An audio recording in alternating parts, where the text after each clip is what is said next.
today. I saw the reds and I was like, oh my gosh, fire. It was mind-blowing for me. And to come out here and to just watch the Giants worship God and bring down the presence of God.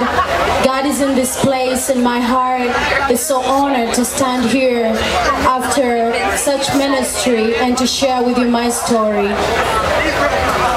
When I was 8 at a women's conference, a lady from Alaska had the story about compassion, and she went up to the table and looked at a picture like this, and she picked it up and signed up and started paying $38 every month, and she started writing to me letters, and my life changed, and she changed my life. I remember when I was at the age of 8, when I was younger than that, we used to walk miles to school. And one day I remember as we were walking to school, coming back from school, going home, I had to sit by the bush because it was getting dark. And we were all scared, but I was so tired because I'd not eaten the previous day when we went to bed. And now I'd walked a long way to school with my siblings, and now we had to come back. So I was so weak to walk, and I asked them if I could sit by the roadside. As I sat down, it became darker and scary. But then later we walked back home, and when we get home, miles away, I faint because I was really hungry and starved. And then my mom, and they carried me and rushed me to the clinic that was by the roadside. The nurse asked if I'd eaten anything, and my mom said no. Then they gave my mom a few coins, and my mom went and bought a mandazi, which is like a donut, and they fed me.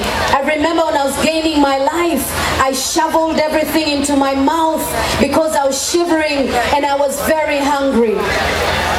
Every morning I woke up in the morning excited to go into the dormitories, to go under the beds of the children that at least could provide, their parents could provide peanuts, and I'd go under the beds to find the peanuts that have not been swept away, and I would eat those.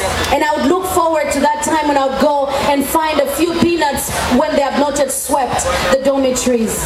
One morning I remember I was standing at home, and my brother ran from the streets, and he came to me and said, Lois, I've been walking, and by the door of the bank there was this man, and he had a cup in his hand, and he was drinking, and when I watched his lips, on his lips there was something white, and he was drinking milk, and he told me, Lois, is there a way we could also have milk? I looked at my brother because I also craved milk, and there's nothing I would do about it.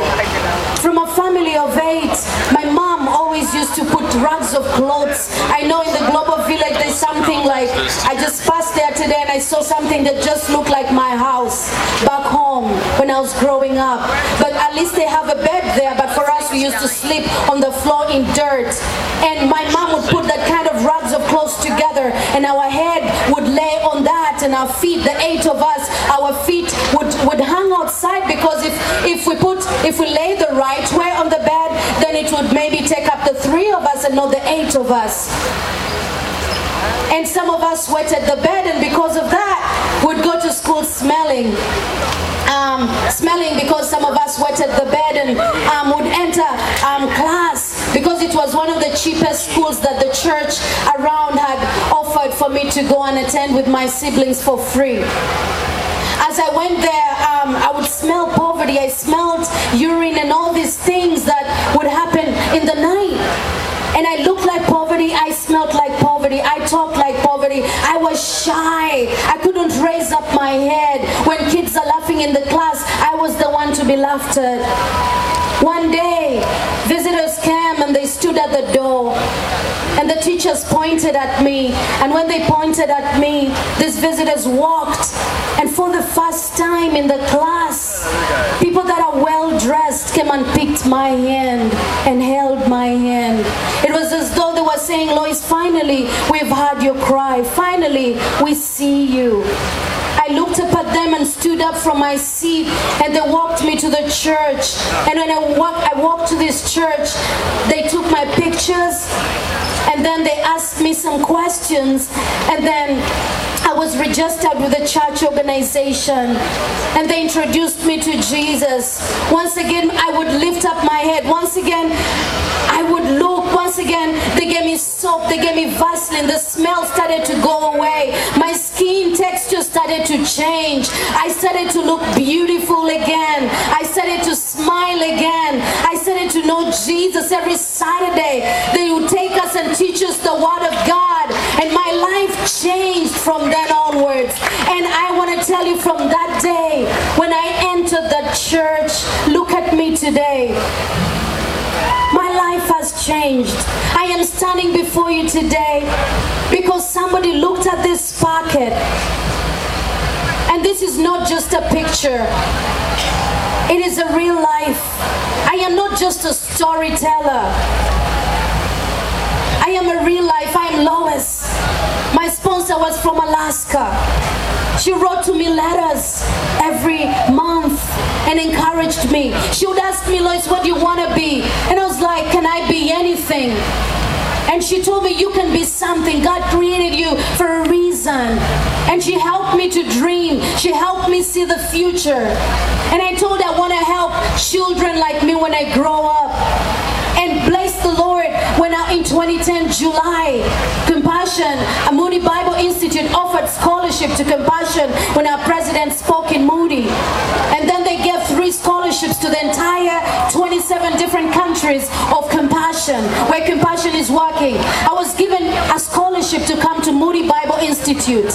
And now I do my master's in spiritual formation and discipleship.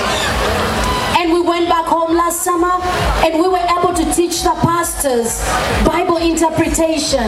Not only has God changed my skin, not only has God changed the smell from my body, but God has changed me. God met me. When I joined Compassion, it was meeting with God. It was meeting with destiny.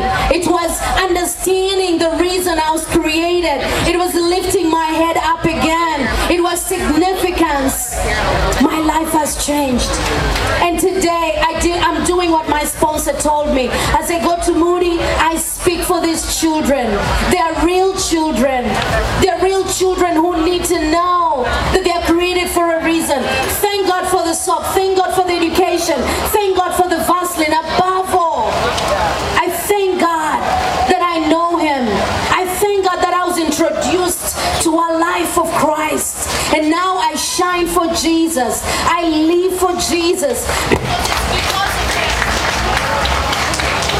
It's because of Him that I live. It's because of Him that I face tomorrow. We have a tent right there.